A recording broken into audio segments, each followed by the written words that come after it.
Hallo Leute, da bin ich wieder. In der kalten Winterzeit kennen viele Menschen das Problem. Die Fenster sind beschlagen und das Kondenswasser sammelt sich im unteren Bereich des Fensters und läuft teilweise am Rahmen herunter. Warum beschlagen Fenster von innen? Wie kann man das verhindern? Die von innen beschlagenen Fenster sind nicht nur lästig und unschön, die Luftfeuchtigkeit kann zu Schimmel im Zimmer führen. Und was man unternehmen kann, um das Beschlagen der Fensterscheiben zu verhindern, werde ich euch in diesem Video erklären. Fenster und Oberflächen generell beschlagen immer dann, wenn eine hohe Luftfeuchtigkeit besteht und tiefe und hohe Temperaturen aufeinander kommen. Eine hohe Luftfeuchtigkeit besteht in der Wohnung durch verschiedene Gründe. Die Gründe sind zum Beispiel das Schwitzen, das Atmen von Mensch und Haustier, der Gebrauch von Spül- und Waschmaschinen und natürlich auch zum Beispiel das Duschen. Würde man das abgesonderte Wasser am Ende nur eines Tages sammeln, könnte man glatt einen 10 Liter Eimer füllen. Und dann kommt noch dazu, dass man im Winter die Heizung aufdreht. Immerhin soll es in der Wohnung nicht so kalt sein wie draußen.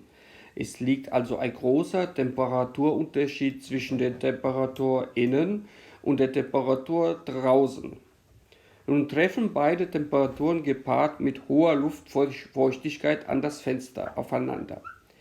Denn die Fensterscheiben ist nicht nur kalt, alte Modelle zum Beispiel lassen zusätzlich aufgrund mangelnder oder schlechter Dichtungen kalte Luft von außen eindringen.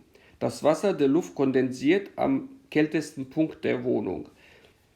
Dieses Phänomen ist nicht unbekannt. Man kennt es zum Beispiel beim Duschen, wenn der Spiegel beschlägt. Hier demonstriere ich mal das Prinzip. Das Fenster ist offen.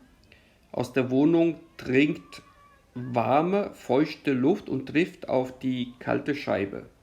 Und in Sekunden kann man sehen, wie sich Feuchtigkeit bildet. Beschlagen im Herbst und Winter die Fenster von innen, kann das auf Dauer schlimme Folgen für die Gesundheit haben. Denn wo es feucht und warm ist, da fühlen sich Schimmelpilze unglaublich wohl. Besonders gefährlich ist das, wenn man Schimmel in der Regel erst erkennt, wenn er sich schon ausgebreitet hat und schon größer geworden ist. Zudem bildet er sich unter Umständen nicht an Stellen, die man unbedingt sofort sehen kann, sondern auch an Wänden, zum Beispiel hinter Schränken oder Betten. Lebt man in einer schimmeligen Wohnung, kann das zu Asthma, Husten, Atembeschwerden, zu Hautausschlägen, Unwohlsein, Schwindel und Kopfschmerzen führen. Kondenswasser an der Innenseite von Fenstern soll man mit einem Tuch gründlich trocken wischen und anschließend sollte man die Wohnung gut 5 bis 10 Minuten lüften. Auf diese Weise tauscht man die feuchte warme mit der kalten trockenen Luft aus. Und beim Lüften sollte man natürlich die Heizung runterdrehen.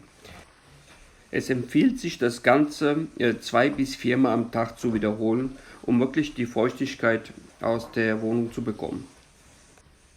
Besonders wichtig ist es, richtig zu lüften. Das Ankippen der Fenster erzielt nicht den gleichen Effekt, sondern erhöht nur die Heizkosten. Besser ist es, die Fenster und Türen weit zu öffnen. Durchzug ist nämlich erwünscht.